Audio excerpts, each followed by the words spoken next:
ابھی recently report شائع کیا, اس کے اندر انہوں نے کہا کہ پاکستان میں 2017 میں پاکستان جو ہے 2018 میں پاکستان 117 نمبر پہ تھا, اب کرپشن کا انڈیکس بڑھ کے 124 تک پہنچ گیا. ایگزیکٹلی. تو اس کا مطلب یہ ہے کہ ہم نے جو دعوے کیے تھے کرپشن یا بدعنوانیت کو ختم کرنے کا, اس میں تو اضافہ ہوا ہے ریئل ٹائم میں.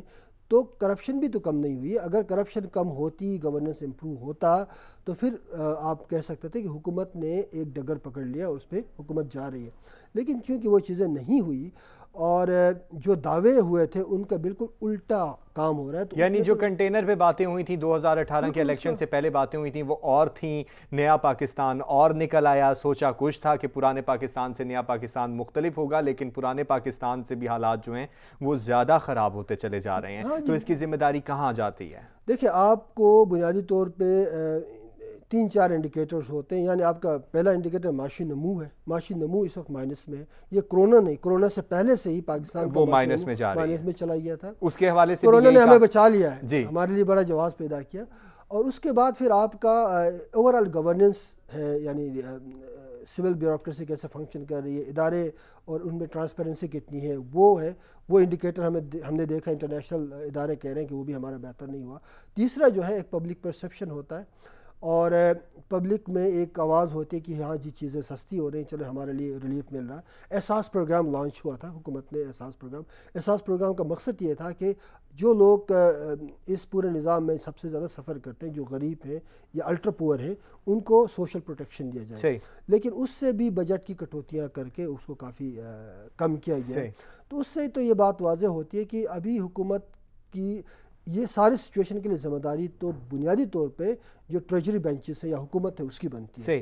اور وہ ذمہ داری ان کو ایکسیپٹ کرتے ہوئے ابھی بھی ٹائم ہے کہ وہ ری تھنک کریں. 2-2.5 سال کا وقت بچ چکا ہے, اس میں اپنے آپ کو تیار کریں, چھوڑ دیں اپوزیشن کو, انگیجمنٹ کی پالیسی لائیں, مل کے کام کریں, قومی معاملات پہ مفاہمت کریں, اور جو اپنے پارٹی کے معاملات ہیں اس میں بھلے اپوزیشن ضرور کریں لیکن ایک روڈ میپ کے ساتھ آگے. صحیح. لیکن آپ نے معاشی نمو کی بات کی تو وہاں پہ بھی ایک بیان آ جاتا ہے, جب بھی معیشت کی بات کی جاتی ہے, مہنگائی اور حالات کی بات کی جاتی ہے, تو جواب سننے میں یہی آتا ہے کہ پچھلی حکومت ہمارے لیے کوئی خزانے نہیں چھوڑ کے گئی تھی, یا کوئی اتنی معیشت کو پروان نہیں چڑھا کے گئی تھی کہ ہم وہاں پہ کھڑے رہیں. پوری دنیا میں معیشت خراب ہوئی ہے. دیکھیں, وہ ہر حکومت, آنے والی حکومت جو ہے پچھلے پہ بلیم اس کا یہ نعرہ ہی ہوتا ہے, لیکن وہ ہوتا ہے 1 سال تک, 6 مہینے تک.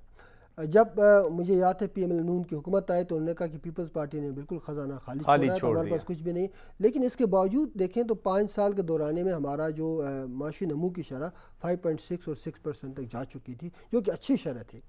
اسی طرح مشرف کے دور کے بعد جب پی پی پی آئے تو انہوں نے کہا جی وہ سارے حالات خراب خالی کر گئے.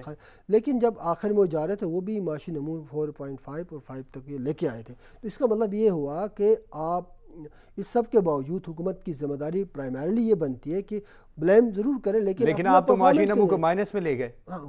پرابلم یہ ہے کہ آپ نے صرف بلیم نہیں کیا بلکہ آپ نے کچھ بھی نہیں کیا. صرف بلیم سے کام نہیں, آپ بلیم ضرور کریں لیکن آپ اپنا روڈ میپ دے دیں اور معاشی نمو کو ایٹ لیسٹ اس حد تک لے جائے کہ روزگار پیدا ہو. آپ 17% جی ایس ٹی پہ کوئی انڈسٹری یہاں پہ نہیں لگ سکتی ہے. آپ کا انرجی اتنی مہنگی ہے کہ آپ کمپٹیٹیو انڈسٹری 28 روپے یونٹ ہو چکی ہے, اور انڈسٹریز کے لیے اور بھی زیادہ وہ ہے. اچھا, آپ جب تک وہ انڈسٹری اور اکنامک گروتھ کے لیے انوائرمنٹ پیدا نہیں کریں گے تو کوئی بھی انویسٹر نہیں آئے گا. ہمارے اپنے جو ٹیکسٹائل انڈسٹری کے انویسٹرز تھے وہ بنگلہ دیش اور تھائی لینڈ جا رہے ہیں بھاگ کے, کیونکہ یہاں پر ان کو بزنس اپورچونٹی نہیں ہے. تو اس صورت میں آپ مجھے بتا, آپ نے تو یہ کہا تھا کہ ہم پورے دنیا سے لوگ آئیں گے, پاکستان میں انویسٹ کریں گے, یہاں جاب کریٹ ہوں گے, 1 کروڑ جاب دی جائیں گی اور 50 لاکھ گھر دیے جائیں گے. اب مسئلہ یہ ہے کہ وہ تو کچھ بھی نہیں ہوا, بلکہ آپ کی جو انڈسٹری تھی وہ بھی بند ہو گئی. آپ ایک ڈی انڈسٹریلائزیشن کی طرف جا رہے ہیں. تو آئندہ اگر یہ سلسلہ رہا تو ظاہر بات ہے بے روزگاری اور بڑھے گی. تو آپ نے احساس پروگرام کی بھی بات کی اسی حوالے سے بے روزگاری, اور آپ نے کہا کہ جی یہ جو الٹرا پور لوگ ہیں, الٹرا پور لوگوں کو تو احساس پروگرام مل جائے گا, لیکن جو درمیانہ طبقہ ہے, جو مڈل کلاس طبقہ ہے, جس کے اوپر ملک انحصار کر رہا ہے, جو ہم جیسا طبقہ ہے, وہ کہاں جائے گا؟ اس کو صرف ٹیکس دینا ہے. اب ٹیکسز بڑھیں گے کیونکہ دیکھیں اگر مہنگائی بڑھتی ہے, اس وقت آپ روزانہ پاکستان کے قرضوں میں روزانہ 18 بلین روپیز کا اضافہ ہو رہا ہے. ابھی 18 ارب روزانہ ہمارے اوپر قرضہ چڑھ رہا ہے, جو کہ پچھلی حکومت سے 3 گنا زیادہ ہے, اور پاکستان کی تاریخ میں سب سے زیادہ پر ڈے انکریز ہے. تو یہ پیسہ کہاں سے آئے گا؟ انڈسٹری بند ہے, آپ کی اور کوئی آپ کا ریونیو جنریشن اس وقت موجود نہیں سوائے ٹیکسیشن کے، اور ٹیکس بھی آپ ان پہ لگاتے ہیں جو بیچارے جن کا سورس پہ کرتا ہے، یعنی آپ کا امپلائر کاٹتا ہے، یعنی ہمارا اور آپ کا ٹیکس، اور یہ ہم پہ ٹیکس ہی لگے گا مزید، اور یہ مڈل کلاس کے لیے آگے صحیح مڈل کلاس کے لیے تو کافی مشکلات ہو رہی ہیں۔ تھوڑی سی بات کریں گے سندھ کے، جیسے کہ میں نے کہا سندھ کے حالات کشیدہ ہوتے جا رہے ہیں، وفاق اور سندھ میں تھوڑی سی ٹھنڈتی جا رہی ہے، کیونکہ علیم عادل شیخ صاحب کی جو گرفتاری ہے وہ ایک بہت بڑا مسئلہ بن کے سامنے آئی ہے۔ کل خرم شیر زمان صاحب نے علیم عادل شیخ سے ملاقات بھی کی، اور پھر اس کے بعد خرم شیر زمان صاحب نے ایک بیان دیا کہ آپ جو ہیں ہمارے صوبائی اپوزیشن لیڈر کے ساتھ ایسے نہیں کر سکتے، وزیر اعلیٰ جو ہیں وہ صوبائی جو اپوزیشن لیڈر ہے اس کے ساتھ ظلم کر رہے ہیں، اور یہ ہو رہا ہے وہ ہو رہا ہے، تو ہم وفاق کے نمائندہ ہیں، ہم وفاق کے ساتھ جڑے ہوئے ہیں، وزیر اعظم کو نوٹس لینا چاہیے کہ ان کے جو اپوزیشن لیڈر ہیں ان کے ساتھ کیا معاملات ہو رہے ہیں۔ تو اگر اس طرح دیکھا جائے تو پورے قوم کے بھی اپوزیشن لیڈر بند ہیں، ان کے اوپر بھی ابھی کچھ ثابت نہیں ہو سکا۔ یہ ڈبل سٹینڈرڈز ہے نا۔ اب دیکھیں بات یہ ہے کہ آپ کا جو یہ صاحب ہیں ان کے اوپر یہ بھی کنوکٹڈ ہے نا، مطلب جی ہاں، جو ویڈیوز نظر آئیں منظر عام پر آئیں وہ تو ظاہر کرتی ہیں کہ آپ کنوکٹڈ ہیں۔ ہاں بالکل، دیکھیں کنڈکٹ کی بات ہے نا، پبلک کنڈکٹ میں تو لوگ دیکھ رہے ہیں کہ آپ کے اندر تضاد کدھر ہے، کانٹرڈکشن ہے۔ آپ کا قومی اسمبلی کا جو لیڈر ہے اپوزیشن کا وہ ٹھیک ہے، وہ بھی بھگت رہا ہے، تو پھر آپ کا جو ہے بندہ بھی اسی طرح وہ ہے، لیکن وہ پچھلے 1.5 سال سے بھگت رہے ہیں، وہ 1.5 سال سے جیل میں ہیں، لیکن ابھی تک ثابت نہیں ہو سکا نا، نہیں ہو سکا۔ دیکھیں بات یہ ہے نا کہ وہی بات ہے کہ ہمارا جو نیب ہے، نیب کا ایک بڑا پرابلم یہی ہے کہ ہمیشہ سے یہ پرسیپشن وہ خود بھی دینے کی کوشش کرتے ہیں، اور یہ سچ بھی ہے کہ وہ سلیکٹیو اکاؤنٹیبلٹی ہوگی، اور جب سلیکٹیو اکاؤنٹیبلٹی ہوگی تو پھر آپ کے پاس کوئی ریزن نہیں ہے کہ آپ اپنے لیڈر کے حوالے سے کہیں کہ بھائی ہمارا لیڈر صاف ہے۔ اکاؤنٹیبلٹی اکراس دا بورڈ ہوگی، نیب کے بجائے یہ معاملات پاکستان میں قانون موجود تھے، کورٹ موجود ہے، عدالتیں موجود ہیں، جوڈیشری موجود ہے، تو اس سے اگر انصاف کا اس کے تقاضے پورے نہیں ہوتے تو پھر جو آپ کا نیب ہے اس سے تو کچھ نہیں ہو سکتا۔ تو اگر وفاق اور سندھ میں جس طرح ابھی ماضی میں کچھ عرصہ پہلے دیکھا کہ بڑی زیادہ اختلافات رہے اور کھچاؤ رہا، تو اگر ابھی دوبارہ سے وہ سینیریو کریٹ ہو جاتا ہے، سینٹ انتخابات بھی ہیں، ضمنی میں تو جیت گئے سارے، تو اب آگے پھر سیاسی میدان میں کتنی ہلچل پڑے گی اگر وفاق اور سندھ میں دوبارہ سے ٹھنڈتی ہے، اور فائدہ کس کو ہوگا؟ براہ راست پیپلز پارٹی کو فائدہ ہوگا، کیونکہ پی ٹی آئی اس وقت اس حالت میں نہیں ہے، وہ اس کا متحمل نہیں ہو سکتی، کیونکہ اس کے حالات اتنے نہیں ہیں، اس کو ابھی انگیجمنٹ کی طرف جانا پڑے گا۔ صحیح، یعنی کہ حکومت کو جانا پڑے گا انگیجمنٹ کی طرف، اور حکومت کو بھی مفاہمت کی طرف جانا پڑے گا۔ بہت شکریہ عامر نہال حسین صاحب آپ کی تشریف آوری کا۔ حکومت کو سوچنا پڑے گا ناظرین کہ کس طریقے سے ہم نے اپوزیشن کو اپنے ساتھ گریب کرنا ہے اور ملکی معاملات کو چلانا ہے۔ آج اس کے لیے اتنا ہی، اپنا بہت سارا خیال رکھیے گا، پاکستان کے لیے بہت ساری دعائیں، پاکستان زندہ باد، اللہ حافظ۔